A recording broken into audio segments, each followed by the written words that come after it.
All right, trying to get some different views. The way I have my shop set up is that it's against another door, so it's hard to get. I like working towards the bin so I can see all my bins, but really the camera's gonna have to be behind me, so I'm probably gonna have to change. Maybe put the bin. I guess maybe put the bins behind me. It might be a better way to do it. So I'm just doing a welfare check on my worms, right?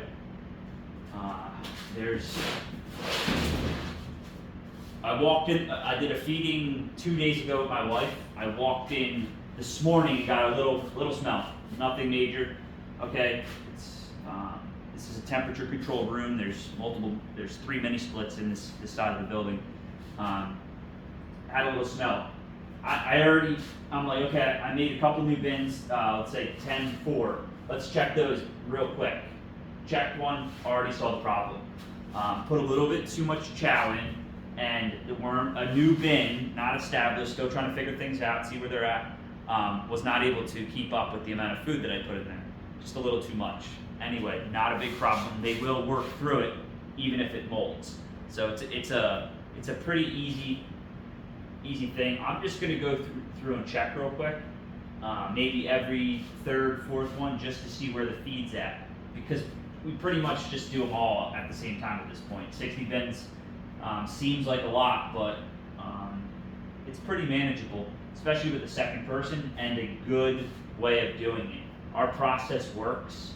I just watched a gentleman showing his bins live, and my goal is to be able to go live. I've already said that, and kind of just have a view of what I'm doing. Just you drop in, you maybe have a conversation about whatever you want, and maybe just spread some knowledge about worms. Again, I don't know it all.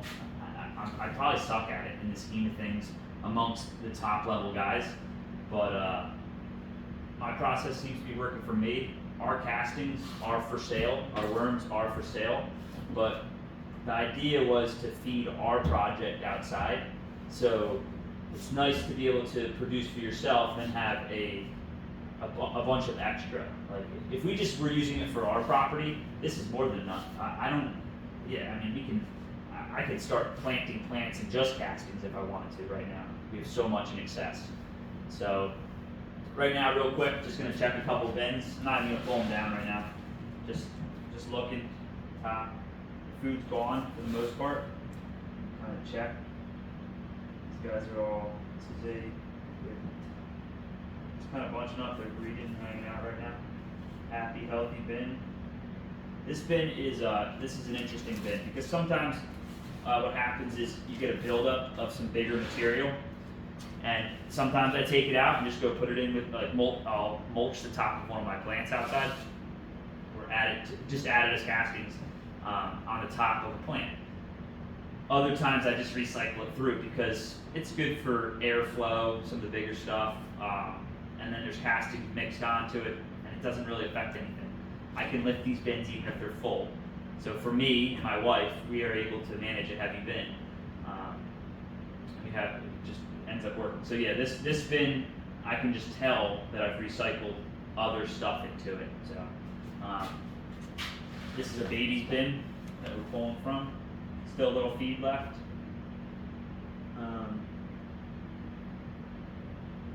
Yeah. Looks like everybody's happy and healthy. Yeah, it's pretty cool to see all these baby worms that I'm producing.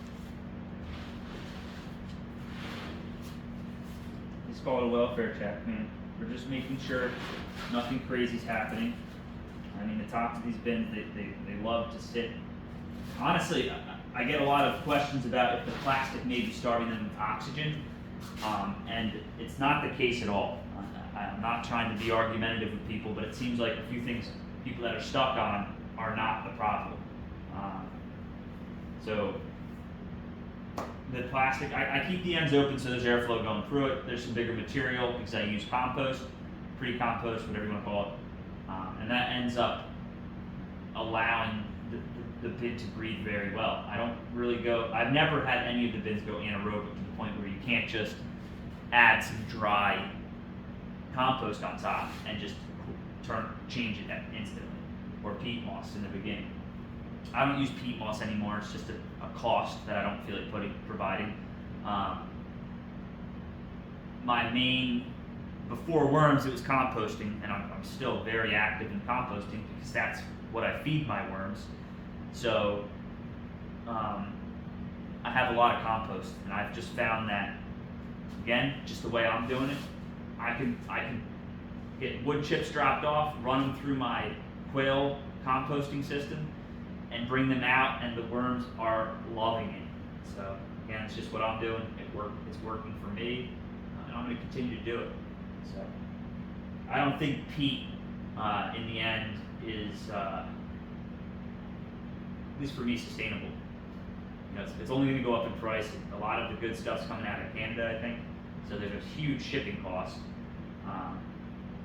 So I just want to try to keep it clean and local. There's going to be companies cutting trees down. I'm going to be able to provide a lot of leaves this year for my compost pile. So I'm going to just keep on trying to provide on the property, which we have 5 acres. So there's a lot of organic matter out there.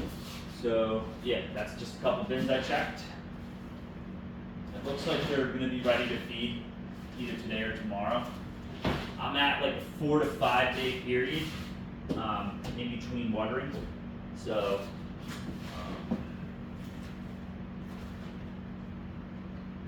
my moisture content's perfect. Let's see.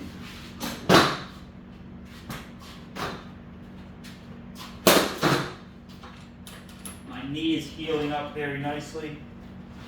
I don't know. I think I mentioned it in a few different videos. I got cut the other day by accident. With a guy that I was working for. He fell backwards with a chainsaw and cut me above the knee. It was a pretty good cut by a chainsaw. I had to go to the emergency room. Had it stitched. It missed everything, other than my actual leg. But I got fairly lucky, blessed. Anyway, it was healing perfectly 5 days ago. I banged it on my treadmill, chasing a chicken out of the shop, reopened it, and now I've been dealing with trying to get it to heal back again because I had already taken the stitches out at the right time. Actually, 2 days past what they had said, just to let it heal a little bit longer. So it just finally scabbed over yesterday. It's feeling really good today. I'm light duty still, which still involves running up and down stairs and doing this, and other things outside. But it's healed up nice. I'm glad that it didn't get infected. That's what I was scared about most when reopening it was, is this going to get infected? I don't know if you can see from the video, but we're coming up on 9/10 very soon to harvest. So there's quite a bit up there. So we're going to pull out 1, 2, 3.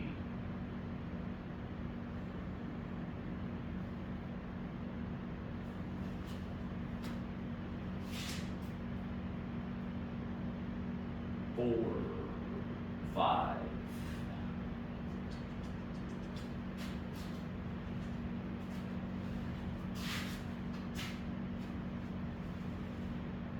That's it.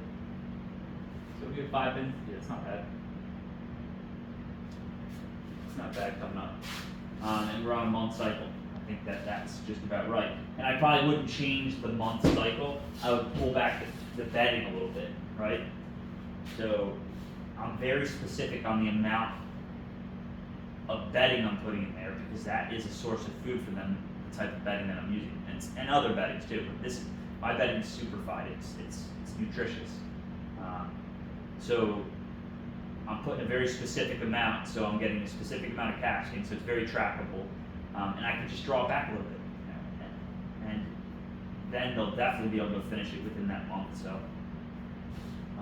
my equation's working pretty good. But I'm going to go. I'm testing this angle. I appreciate you watching. I'm going to be dropping a lot more videos. I'm about to go full blast into trying to not only grow the worm business, but also start putting my information out there, brainstorming with other guys that are looking to expand and do this, because it's good for the planet. It's good for your garden. It's free. But thanks for watching. Take it easy.